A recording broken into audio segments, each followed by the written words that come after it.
नमस्कार दोस्तों, target with PS Parihar channel में आपका स्वागत है।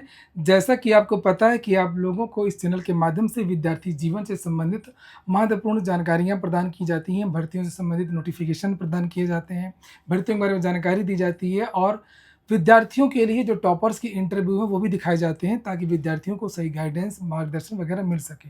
उसी क्रम में आज के हमारे इस वीडियो में हमारे साथ में हैं जो यूपी ट्रिपल एस सी की वैकेंसी की एक रिजल्ट आया है एजीटीए का, उसके चयनित हैं संतोष पांडे जी और हमारे साथ में है धनंजय सर भी।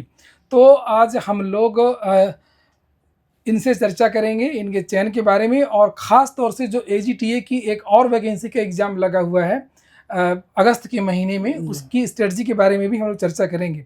तो वीडियो को आप लोग लास्ट तक ज़रूर देखिएगा। सर, आपका इस चैनल में, धनंजय जी आपका बहुत बहुत स्वागत है और संतोष जी आपका भी इस चैनल में बहुत बहुत स्वागत है। बहुत बहुत शुक्रिया सर, और ये मंच आपने दिया हमें अनुभव साझा करने के लिए। तो शुरू करते हैं। संतोष जी, आप बताइए थोड़ा सा अपने बारे में ब्रीफ में कि आप कहाँ से हैं और कहाँ से आपने पढ़ाई वगैरह की है। सर, हमारा होम डिस्ट्रिक्ट अयोध्या पड़ता है। अच्छा अच्छा और हमने काफ़ी संघर्ष रहा इसमें, और अंत में चयन हो गया और बहुत अच्छी महसूस हो रहा है। भला तो सब भला जी। तो अब स्टार्ट करते हैं प्रिपरेशन। ये गवर्नमेंट जॉब की तैयारी आपने किस तरीके से शुरू किया? केवल ये एजीटीए की ही का इंतज़ार कर रहे थे, कुछ और भी भर्तियों का आप तैयारी कर रहे हैं? नहीं सर, इसके पहले भी हम सिविल सर्विसेज की एग्ज़ाम दे रहे थे, और भी वनडे जो हमारे सिलेबस के अकॉर्डिंग होता था उनका हम सभी का पेपर देते थे। और ख़ास तौर पे हम सिविल के ज़्यादा फोकस करते थे, लेकिन जब से एग्रीकल्चर का आया तो उस तरह से अब टाइम उस हिसाब से नहीं था और हमें एक स्टैंड लेना था, तो इसलिए हमने एजीटीए को प्रेफ़रेंस दिया और आगे हम अभी तैयारी करते रहेंगे। जी, तो और कौन-कौन सी भर्तियाँ अभी आपकी हैं जहाँ पर आपका चल रहा है? अभी कुछ रिज़ल्ट आने वाले हैं, जी सर। कुछ और तैयारी कर रहे हैं? जी सर, हमने बीपीओ का दिया है सबऑर्डिनेट के, और फिर उसके बाद में जूनियर असिस्टेंट का डीवी कराया है, जिसमें ठीक-ठाक मार्क्स हैं सर। चयन लगभग सुनिश्चित है। और जीआईसी-एलटी मेंस हमने दिया है, जीआईसी लेक्चरर दिया है, और आगे हम अब अपर पीसीएस देखेंगे। जी, जी। सर, ये आपने इनका देखा था मेंस में, कैसा क्या लगता है इनका सिलेक्शन होगा? हाँ, मैं लीजिए। हाँ। बहुत बहुत बधाई हो पहले तो संतोष जी। धन्यवाद और सर। मैं आप सभी को बता दूं, संतोष जी बहुत ही लेबोरियस हैं। अभी इनका जो एग्ज़ाम था एलटी का, एग्रीकल्चर का था एलटी मेंस दिया ना, है। मेंस इन्होंने दिया था, तो उसमें इन्होंने लगभग 250-300 प्रश्न हमसे चेक करवाए। और जो जो सुधार हमने बताया ना, तुरंत ये सुधार करते हैं। मतलब आप इतना फोकस्ड, इतना जो है टारगेटेड व्यक्ति जो है बहुत कम मिलते हैं। और इनका मेरा मेन ध्येय है कि इनको पीसीएस जो है, मुख्य परीक्षा की तैयारी अच्छे से कराई जाए। अभी तो इनका जीआईसी लेक्चरर भी है, जी, उसमें जीआईसी भी लेक्चरर है। इनका सिविक्स है, तो उसमें काफ़ी अच्छी कमांड ये कर लेंगे। राइटिंग स्किल में काफ़ी सुधार इन्होंने कर लिया है, क्योंकि मेंस इससे पहले मुख्य परीक्षा इन्होंने कभी दिया नहीं था, तो उसमें पैटर्न जो है ना वो पकड़ नहीं आता। लेकिन प्रीलिम्स की तैयारी बहुत ही शानदार है इनकी। आपका सोर्स क्या रहा? जैसे आप जो ऑब्जेक्टिव जो अपनी तैयारी करते हैं, जी। उसका सोर्स कैसा रहा और कैसे प्रैक्टिस करते हैं? सर, सोर्स के लिए तो हमने जो स्पेशल बुक्स होती थी उनका हमने सहारा लिया, और साथ-साथ वीडियोज़ भी देखते रहे, और प्लस आपका भी मार्गदर्शन, आप लोगों सर का मार्गदर्शन बहुत ही अच्छा रहा।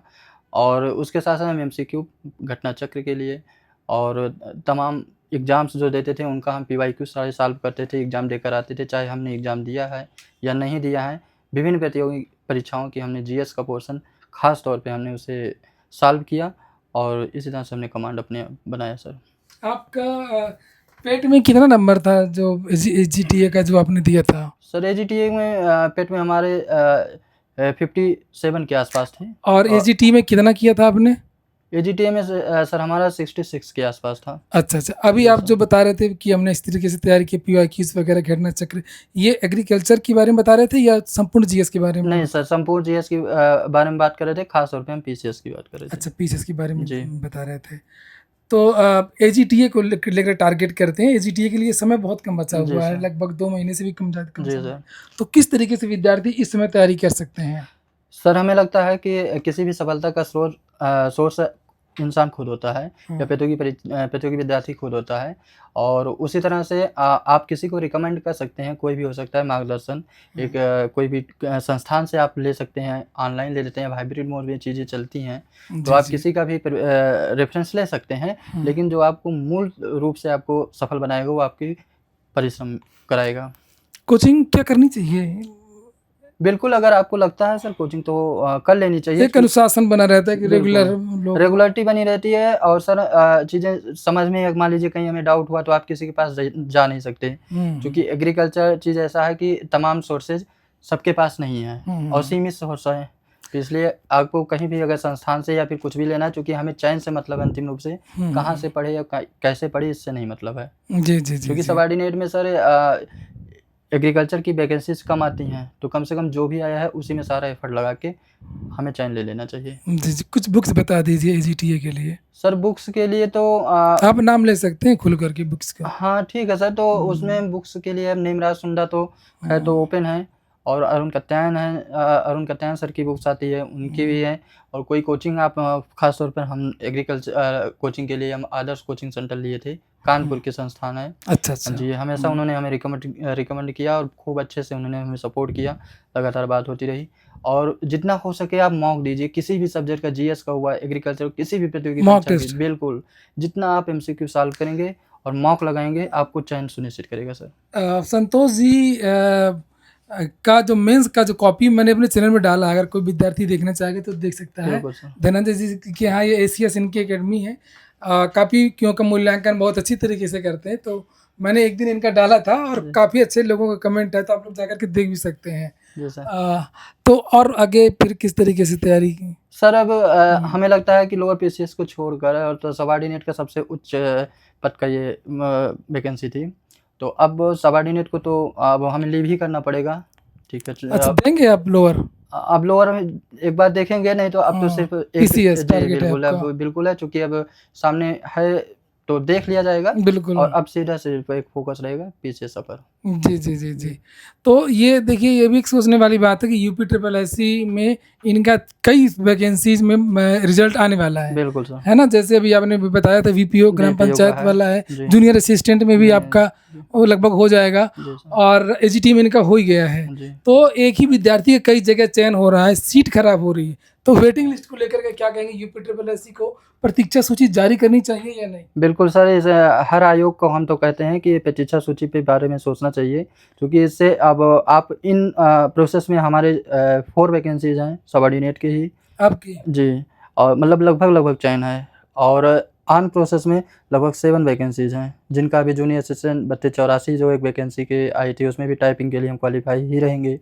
लेकिन अभी वो चूँकि अभी उसमें एक स्किल बचा हुआ है, तो अब उसका तो कोई हमारे लिए मतलब नहीं छोड़ रहा। दीजिएगा। बिल्कुल, अब तो स्किप करना पड़ेगा किसी सर। और को मिल जाएगा। जी बिल्कुल, हम कोशिश करते थे कि 55-12 वाले भी छोड़ देते, लेकिन चयन तब तक सुनिश्चित नहीं था, तो थोड़ा-सा नहीं सही रहता। बिल्कुल, बिल्कुल। जी सर। संतोष जी मेरे टेलीग्राम चैनल के एडमिन भी हैं, बहुत सारी अपडेट देते रहते हैं आप लोगों को, इसलिए टेलीग्राम को भी आप लोग ज्वाइन कर लीजिए। सर और कुछ पूछना चाहेंगे आप? आपके पहले तो आपको मैं बता दूं कि संतोष जी का जो है ना लेबर बहुत, मतलब इन्होंने जितनी मेहनत की है और पिछले 2 सालों से 3 सालों से, तो वो आपको सभी को सीखना चाहिए। प्रतिदिन जो है कितने घंटे आप पढ़ते हैं, क्या करते हैं, उससे ज़्यादा ज़रूरी है कि आप जो है ना कंसिस्टेंसी से पढ़िए। जैसे आंसर राइटिंग ये हमसे लग रहा है 2-3 महीने से कर रहे लगातार जी। हैं लगातार, तो लगभग 250-300 क्वेश्चन ज़बरदस्ती 8 बजे रात को आ जाते थे, कभी भी जब मैं उपलब्ध हूँ आ जाते थे और चेक कराते थे बिल्कुल। व्यक्तिगत। तो मेंटरशिप में ये जुड़े हैं हमारे यहाँ, जो मेंटरशिप कार्यक्रम ऑफलाइन चलता है हमारे यहाँ, तो उसमें जो है आपको क्या लाभ कुछ मिल रहा है, और भी बच्चे हैं, कैसा है आपका बताइए? बिल्कुल सर, लाभ तो लगातार हर आदमी सीखता है, जी। और उसी तरह से हम भी सीख ही रहे हैं, और आप लोगों का खास तौर पे मार्गदर्शन हमारे लिए बेहद ही सफलता के लिए एक सीढ़ी प्रदान किया। ठीक है, बहुत- अपने मन से कुछ कहना चाहें तो आप कह सकते हैं छात्रों को। जी सर, हम छात्रों को एक विशेष राय यही है कि अगर आप प्रतियोगी छात्र वास्तव में हैं, तो सिर्फ और सिर्फ समय की कीमत आपको समझना है। आप मत पढ़िए, रूम पे पड़े रहिए, लेकिन अनावश्यक चीज़ों में, अनावश्यक गतिविधि में आपको नहीं पढ़ना ये है। बहुत बड़ी बात है, सही और है। आपको ये सबसे खास बात है, सब चीज़ें मिल जाएंगी, टाइम नहीं मिलेगा सर। आप अगर यहाँ से जो भी कुछ करके अचीव करके जा रहे हैं तो वो भी आप सीखेंगे, नहीं अचीव कर रहे हैं उसके बावजूद भी आपको मलाल ही रहेगा कि हमने क्या खोया, क्या पाया। जी, जी, जी, जी। ठीक है, बहुत-बहुत धन्यवाद बहुत बहुत संतोष जी। बधाई। Thank you sir. Thank you.